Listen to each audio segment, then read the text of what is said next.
Hey guys, welcome to IQchess. Hope you're having a fantastic day and happy Halloween to everyone watching this video.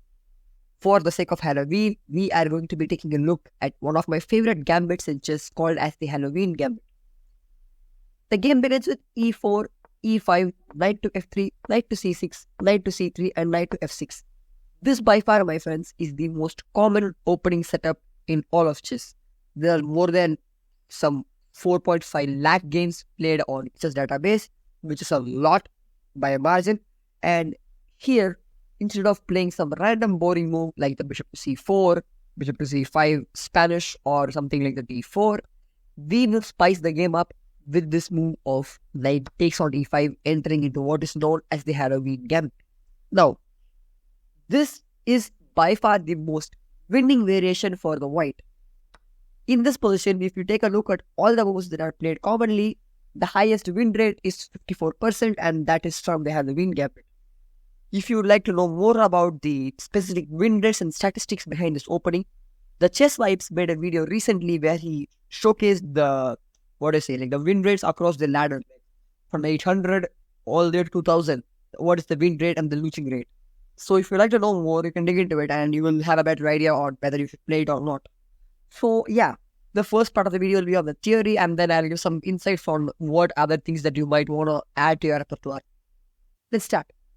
Knight takes on e5 and the obvious thing is black has to capture it. Black cannot do anything else if black just develops naturally. You can take or just come back. Both are fine in my opinion. So yeah, black will just take you. And here, we are getting away at knight. However, in return, we have something called as a compensation in terms of getting tempo on the pieces. We will play the move d4. Now this knight has a choice. It has to go either to g6 or to c6. First, we will look at the move of c6. Here, we will continue bullying the knight with the move of b5. Usually, the knight comes back to the center. And here, we can play the move of f4. Further bullying the knight. The knight has to move to g6. And here comes the move e5.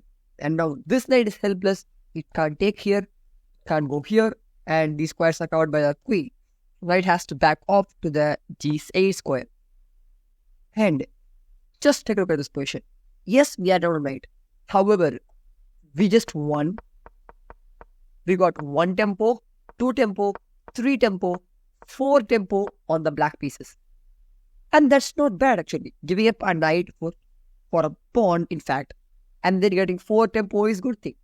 Now, here, the most important critical move in all of Halloween gambit, which is very commonly seen in almost all the variation, is this move of d6. This is a nail in the coffin. You are going to suffocate black to death. Now, at this point, black has to take. There is no other choice for black. Anything else is losing, is stupid. You will take back.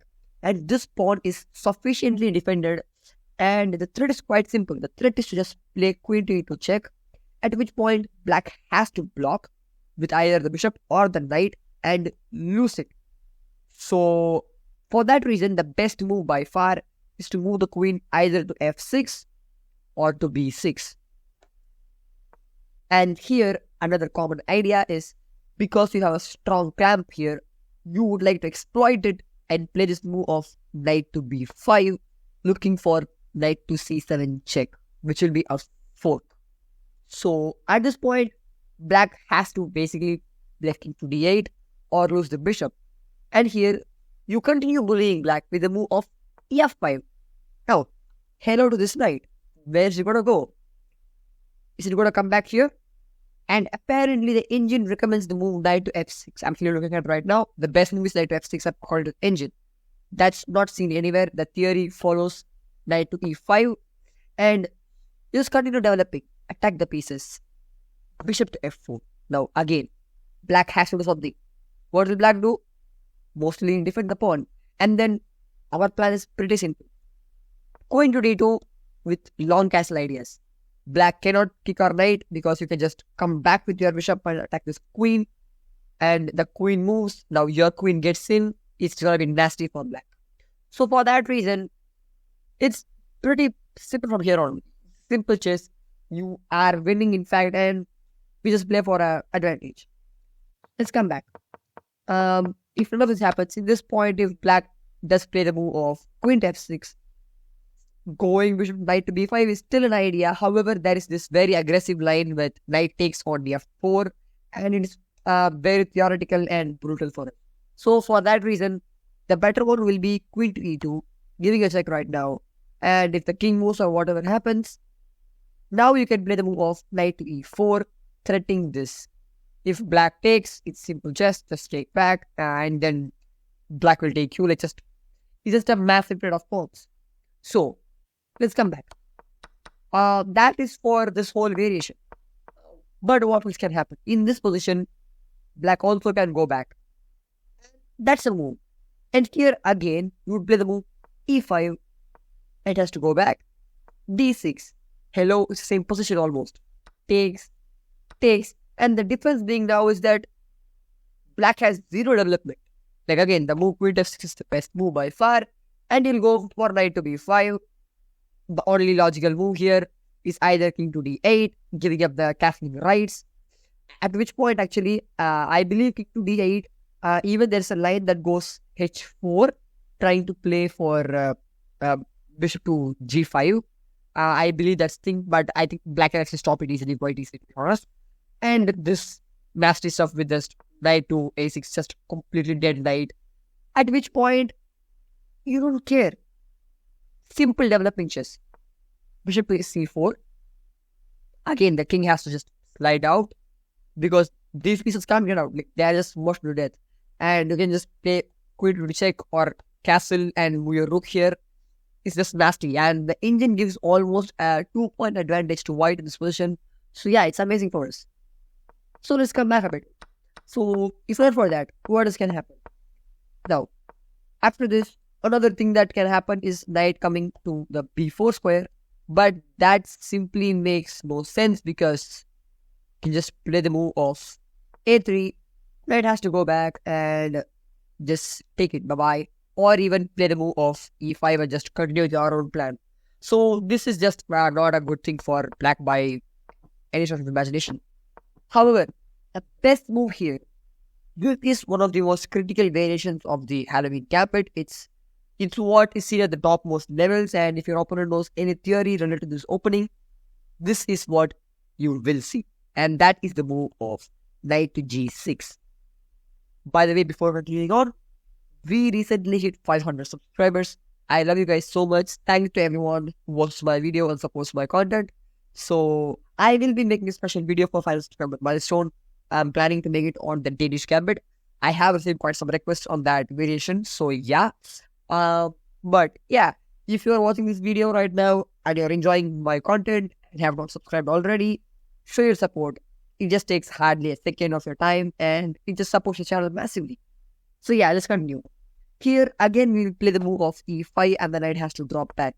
But the difference being, black has some development and enjoys advantage. Here, the move, the best move actually is bishop c4.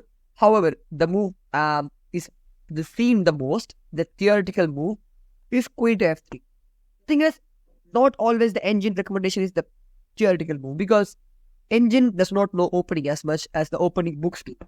So opening books recommend the move of queen to f3 and that is what we will be playing. Here, black basically has to play the move d5, just taking space. They are not worried about on pawn because obviously just good for black. Black can take with the bishop and then get activity. So for that reason, if this move does occur, I highly doubt it because only like if your opponent really knows what they're doing, they'll do this. The best thing to do is just to play queen takes. Bishop to e7 will just defend the bishop for black. And then pretend like nothing's happening. Just continue with the development. Because the thing is, you can take it. You can do this. Not a problem. But why don't you hurry with that? Play something like bishop to d3. Just reinforcing your setup. If black does take you at any point, you can recapture with your knight and just play on. However, if black does not do that, let's say black plays the move d6. Here, simply bishop to c4 and we are threatening a checkmate. What can black do? The best move is to play f6, which is basically unfindable. So what you'll rather see is that either the queen defense or the bishop defense. If the bishop defense, if you go queen takes b7, give away this bishop, but you have this move of queen to c6 check, and queen can't block because you ignore. Yeah, simple. But this one the king has to move basically, and then you win this bishop. And now this king is very vulnerable. It can't castle. You are having some threats like knight to d5 check. You can castle short, bring your rook here, get this knight out somewhere, forcing the move f6, and get this rook here also, just playing on the open files, and it's just almost game over for black. So for that reason, this bishop blocking is not a good thing. However, the best thing to do is actually to block with the queen. And here, just simply castle. Now the queen is lining up on with the king, so castling is the best idea. And after, let's say, black takes, you can play bishop to b5 check, which is an option, and just trade for this bishop. Or just play bishop to d3, e3 is just defending your pawn, and just play along.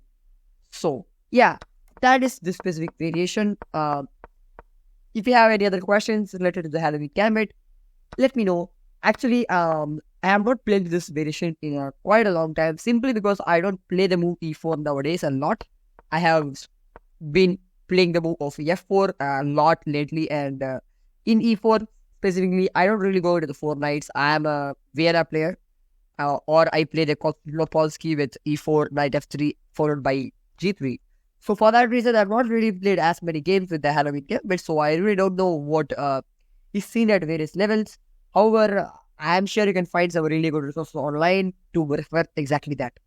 So yeah, that's it for today's video, guys. If you enjoyed the video, as told already, a like and a subscribe would mean a lot to me.